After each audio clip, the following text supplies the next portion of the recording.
In 1976, the first Apple computer, the Apple I, was invented.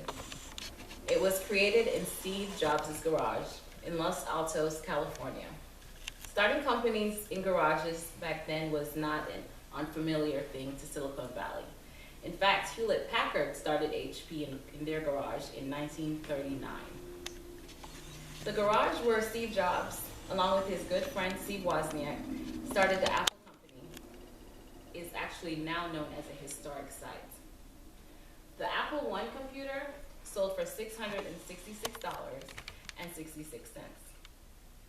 The Apple I was sold with a fully assembled circuit board, unlike other computers of its time.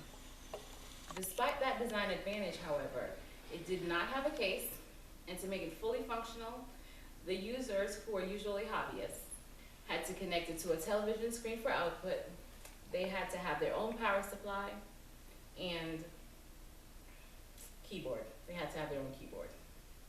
The Apple I was followed up in 1977 by the Apple II, and it debuted at the West Coast Computer Fair.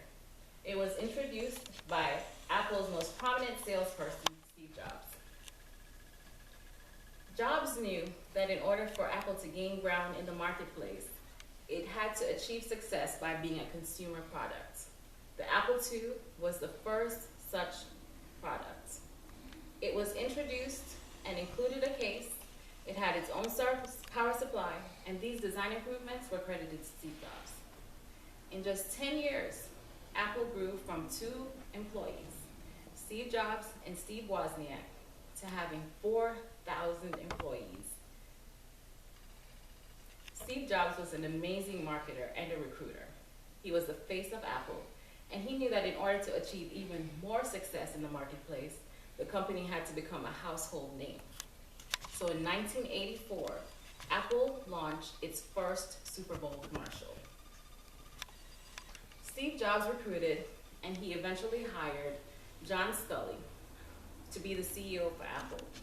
And Sculley, he wooed him away from the Pepsi-Cola company. Now, the only issue that happened is that Sculley and Steve Jobs had different takes on the direction that Apple should take. So, in a very public way, at one of the annual meetings for Apple, Steve Jobs was fired. This effort was spearheaded by John Sculley. Although this had to have been a devastating blow and had to be a painful moment in Steve Jobs' life, being fired from the company that he co-founded, Jobs actually credits the firing for helping to propel him to the next venture that he had. He started a company called Next Incorporated. Next sold workstations and, under Jobs' direction, created what he referred to as interpersonal computing. His vision led to including the ability to share voice, graphics, and video by email. And that technology is still being used by Apple today. In addition to Next, Jobs also founded the Graphics Group. The Graphics Group is a company that we now know as Pixar, the animation company. And the very first movie that Pixar did was the Toy Story. The executive producer for that movie was Steve Jobs. In an interesting turn of events, Next Incorporated was bought out by Apple, and Steve Jobs returned to the company, and within 6 months, he was named interim CEO. Jobs' return to Apple happened to also be Apple's return to innovation. Under his direction, several products were founded. In 1998, the iMac was introduced. The iMac is an all-in-one desktop computer that Apple touts to give you the ultimate desktop experience. In addition to the iMac, they also launched iTunes. The iTunes is an application that serves as a digital media library and store for all the apps that are Apple related. In 2001, the first iPod, which is a portable digital device for music and video, was launched.